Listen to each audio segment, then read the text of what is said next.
Good afternoon dear students. आज हम chapter 6 पढ़ने जा रहे हैं आपकी बुक का, जिसका नाम है फ्रॉम एलिस इन वंडरलैंड। ये बुक लिखी है लेविस कैरोल ने। ये पूरी एक स्टोरी बुक है एलिस के ऊपर। एलिस एक ऐसी लड़की थी जो बात करते करते अपने सपनों में खो जाती थी, और उन सपनों में वो एक ऐसी दुनिया में पहुंच जाती थी जहां अजीबोगरीब चीज़ें होती रहती थी। तो अब हम पढ़ते हैं इस जो ये छोटी स्टोरी एक ली गई है उस बुक से। तो इसमें क्या लिखा हुआ है, इसमें इसके साथ एलिस के साथ क्या क्या होता है। तो इसमें ये लिखा है कि जो एलिस है वो अपनी बहन के साथ नदी के किनारे बैठी हुई थी, और उसकी बहन जो है वो एक किताब पढ़ रही थी, और एलिस बिल्कुल आइडल बैठी थी, बिल्कुल खाली बैठी थी, वो कुछ नहीं कर रही थी।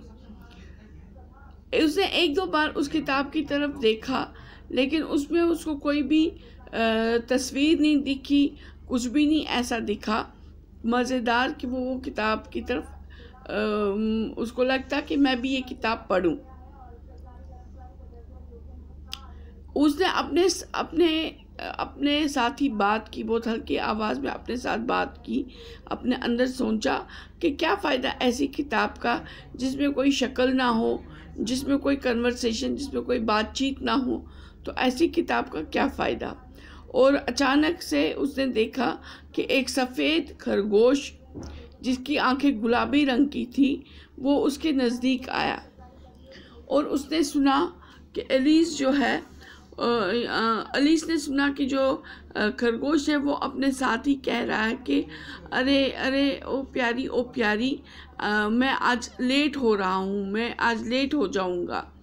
और उसके बाद रैबिट ने, उस खरगोश ने एक घड़ी निकाली, अपने वेस्ट कोट होता है, वेस्ट कोट जो कोट के अंदर पहनते हैं, या खाली जो कुर्ते के ऊपर वेस्ट कोट पहनते हैं, हाफ बाजू का वो कोट होता है, उसमें जेब होती है अंदर की तरफ भी और बाहर की तरफ। तो उसने उसी जेब से एक घड़ी निकाली, और उसने उस पर टाइम देखा, उसने देखा, और वो तेज से जाने लगा। और एलिस जो थी वो ये देखकर हैरान हो गई। उसने, क्योंकि ऐसा खरगोश पहले कभी नहीं देखा था जिसने कि वेस्ट कोट अपनी जेब के साथ, वेस्ट कोट के पॉकेट से किसी खरगोश ने घड़ी निकाली हो और टाइम देखा हो। तो अब उसको वो ये क्यूरियोसिटी होने लगी है, उसको अब अंदर से जानने की एक तलब लगी कि आगे क्या हो रहा है, ये कहाँ जाएगा। तो वो उसके पीछे पीछे खेतों में चली गई, और उसने देखा कि एक सुराग से, एक जगह से जो खरगोश था वो अंदर चला गया। तो वो भी उसके पीछे पीछे उस सुराग में, जो रैबिट होल होता है जहाँ पर कि रैबिट जो होते हैं, खरगोश होते हैं, वो रहते हैं, वो एक गड्ढा सा बनाते हैं ज़मीन के अंदर, तो उसके अंदर ही वो रहते हैं। तो उसी रैबिट होल में, उसमें चली गई ये देखने के लिए कि क्या होगा। और एक ही पल में उसने देखा कि वो नीचे जा रही है, इस रैबिट होल से वो नीचे जा रही है। या तो वो रैबिट होल था, वो कुआं सा जो बना था, वो रैबिट होल जो था, या तो वो बहुत गहरा था, या तो वो फिर आहिस्ता आहिस्ता नीचे गिर रही थी, क्योंकि उसको बहुत टाइम लग रहा था नीचे आने में। और वो साथ साथ में ये भी देख रही थी कि ये जानने के लिए भी उत्सुक थी कि आगे क्या होगा, ये भी देख रही थी कि यहाँ पर क्या क्या है। एलिस ने वहाँ पर देखा कि वहाँ पर अलमारियाँ हैं, वहाँ पर किताबों के शेल्फ हैं, और वहाँ पर मैप लटके हुए हैं दीवारों पे। वो जो रैबिट होल से जहाँ से वो नीचे जा रही थी उसकी दीवारों पे मैप भी टंगे हुए हैं। उसने एक शेल्फ से नीचे उतरते, इतने वो आहिस्ता से उतर रही थी कि उसने एक शेल्फ से एक जार उठाया, उस पर लिखा था ऑरेंज जैम, और उसने जब वो खोला देखा वो खाली है। तो उसने फिर वो इस डर से कि मेरे हाथ से ना गिरे या नीचे ना गिर जाए, कोई मर ना जाए इससे, तो उसने उस डर से वो बॉटल उठा के एक अलमारी के ऊपर रख दी। और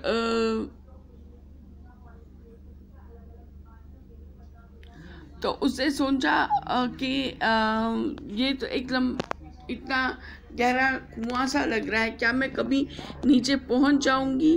क्या ये कभी मेरा गिरना बंद भी हो सकता है? मैं कहीं नीचे पहुंच भी जाऊंगी?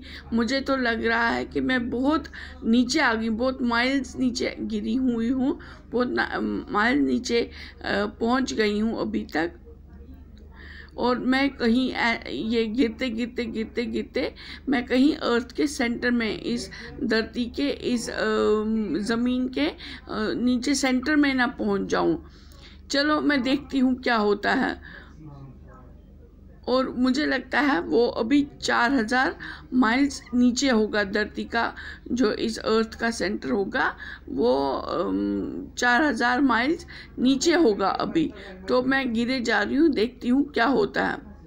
और ऐसा सोचते सोचते जो उसका गिरना था वो बंद हो गया, ख़त्म हो गया। और वो एक सूखी पत्तियों पे और छोटे छोटे जो छड़ियाँ थी, छोटी छोटी जो ट्विग्स होती हैं, स्टिक्स थी, छोटी छोटी लकड़ियाँ थी वहाँ पर, या छड़ी थी वहाँ पर, छोटी छोटी छड़ियाँ थी और पत्ते थे, वो उनके ऊपर गिर गई।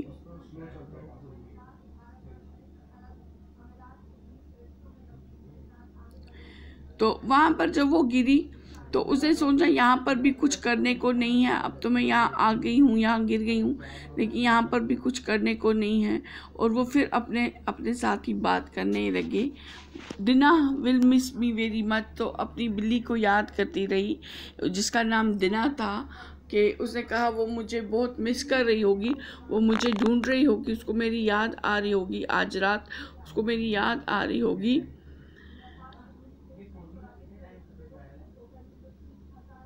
और मुझे उम्मीद है कि चाय के वक्त उसका दूध का कप उसके लिए ले जाना भूल नहीं जाएंगे। और फिर अपनी बिल्ली को एक मैसेज दी उसने, अपने ही मन में अपने साथ ही बात करते करते उसने कहा, मेरी प्यारी बिल्ली, मेरी प्यारी दिना, मैं ऐसी आशा करती हूँ, ऐसा दुआ करती हूँ कि काश तुम मेरे साथ यहाँ पर होती। और जब एलिस नीचे गिरी वो थोड़ी सी भी नहीं जख्मी हुई थी। अब उसको रैबिट तो दिखाई नहीं दे रहा था, लेकिन उसने अपने आप को एक लंबे से हॉल में पाया, लंबे से कमरे में पाया। वो हॉल जैसा कमरा था जिसमें कि रोशनी थी, उसमें लैंप्स जो थे, रोशनी वाले लैंप्स जो थे वो लटक रहे थे, टॉप से, रूफ से लटक रहे थे, छत से लटक रहे थे। और वहाँ पर हर जगह, हर दीवार के साथ वहाँ पर डोर लगे थे, दरवाजे थे वहाँ पर, जो कि जिनके ऊपर ताले लगे थे। और अब वो सोचने लगी कि मैं इधर से अब बाहर कैसे आऊं। अचानक से उसकी नज़र एक टेबल पे गई जिसके कि तीन ही टांगे थे। तो उस टेबल पे उसकी नज़र गई और उसने देखा वहाँ पर एक सोने की चाबी पड़ी हुई है। और उसने वो चाबी उठाई, सब तालों में डाल के देखी, लेकिन किसी भी ताले में वो चाबी फिट नहीं हुई और वो कोई भी ताला खोल नहीं पाई।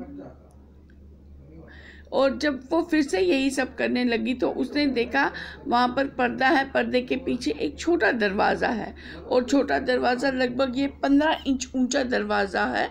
तो 15 इंच ऊंचा दरवाज़ा था। उसने अब उधर उस दरवाजे के ताले में ये चाबी लगाई और देखा ये फिट हो गई और वो दरवाज़ा खुला। वो बहुत खुश हो गई। और जब उसने वो दरवाज़ा खोला तो उसने देखा कि एक छोटा सा पैसेज है, छोटी सी गली जा रही थी उस दरवाजे से, और उस छोटा सा ही था, और उसने उसके आर पार जब देखा, उस गली के पार जब देखा उसने दरवाजे से ही, तो उसने देखा वहाँ एक बहुत ही प्यारा सा बगीचा है, और जहाँ पर कि बहुत ही सुंदर सुंदर फूल खिले हुए हैं, जिनके कि बहुत चटकदार, बहुत चमकदार रंग है उनके, बहुत तेज़ रंग है उनके, बहुत अच्छे अच्छे फूल हैं, और वहाँ पर फव्वारे भी हैं। तो वो वहाँ जाना चाहती थी, लेकिन वो उस दरवाजे से अंदर नहीं घुस पाई। वो वापस उस टेबल के पास गई, और वहाँ पर उसको एक बोतल मिली जिस पे लिखा था, जिसमें कुछ भरा हुआ था, और उस बोतल पे लिखा था ड्रिंक मी, मुझे पियो। तो जब उसने वो बोतल को बहुत ध्यान से देखा, तो उसने देखा कि उस बोतल में कहीं पर भी पॉइज़न का कोई भी निशान नहीं था, या कहीं लिखा नहीं था, या कहीं पर भी निशान नहीं था पॉइज़न का। तो उसने वो बोतल खोल के पी ली। तो पीने के बाद उसको लगा कि वो एकदम से श्रिंक हो रही है, वो छोटी होती जा रही है, सिकुड़ रही है वो। तो जब और वो उस साइज़ पे पहुंच गई जो कि उस दरवाजे से फिट हो रहा था, उस दरवाजे तक फिट हो रहा था। उस दरवाजे से इतनी छोटी हो गई वो ये पीने से कि उस दरवाजे से वो अंदर जा सकती थी, उधर उस बगीचे में पहुंच सकती थी। तो जब वो उस बगीचे में, वहाँ से बगीचे में जाने लगी, बगीचे में पहुँचने वाली थी, थोड़ा सा पहुँची थी, तो उसको अपनी जगह लगा, अरे मैं तो चाबी तो मैं उसी टेबल पे छोड़ आई। तो वो जल्दी से वापस आई और उस टेबल के पास गई, लेकिन वो उस टेबल तक अब पहुँच नहीं, क्योंकि वो बहुत ज़्यादा छोटी हो गई थी। तो वो उस टेबल उसके लिए ऊँचा था, वो उस टेबल तक नहीं पहुँच पा रही थी। तो जब वो उस टेबल तक नहीं पहुंच पा रही थी, तो उसने अपने आसपास देखा तो उसको एक शीशे का बक्सा दिखा जो कि टेबल के नीचे पड़ा था। तो उसने वह बक्सा उठाया और उसको खोला, और उसमें उसने एक छोटा सा केक देखा, और जिस पे लिखा था बहुत सुंदर और अच्छे से, उस पे लिखा था ईट मी, मतलब मुझे खाओ। और उसने वो केक खा लिया, और वो पहले के साइज़ में पहुंच गई, वो बड़े साइज़ में पहुंच गई, इतनी बड़ी हो गई कि वो सोने की चाबी उठा पाई। लेकिन अब वो इतनी बड़ी हो गई थी कि अब वो उस दरवाजे से अंदर नहीं जा पा रही थी। तो ये थी एलिस की जो ये एलिस का चैप्टर हमें दिया है, एलिस इन वंडरलैंड, उसकी स्टोरी थी ये। तो उसके बाद क्या हुआ, ये अगर हम ये एलिस की बुक लाएंगे तो उसी पे पढ़ के हमें पता चलेगा कि उसके साथ क्या क्या कारनामे हुए, और क्या क्या उसने देखा, क्या एडवेंचर उसने उसकी जो एडवेंचर उसने, वो इधर जब अंदर गई और वो फिर कहाँ कहाँ पहुँची, क्या क्या उसने देखा, कैसी कैसी बातें उसने की, किन किन से बातें की, किन किन जानवरों से की बातें, कैसे कैसे पेड़ देखे उसने, ये सब, ये जो पूरी किताब है एलिस इन वंडरलैंड, तो ये सारी बातें, ये सारी कहानियाँ उसी पे लिखी हुई है। और उन्हीं कहानियों में से ये एक छोटी सी कहानी ली गई थी जो हमारा चैप्टर था। और आप फिर से बच्चों याद रखना, ये एलिस इन वंडरलैंड जो है ये लिखी है लेविस कैरोल ने। ठीक है बच्चों, तो आगे हम इसके नेक्स्ट वीडियो में इसकी एक्सरसाइज करेंगे। चलिए तब तक के लिए bye, take care, stay home, stay safe.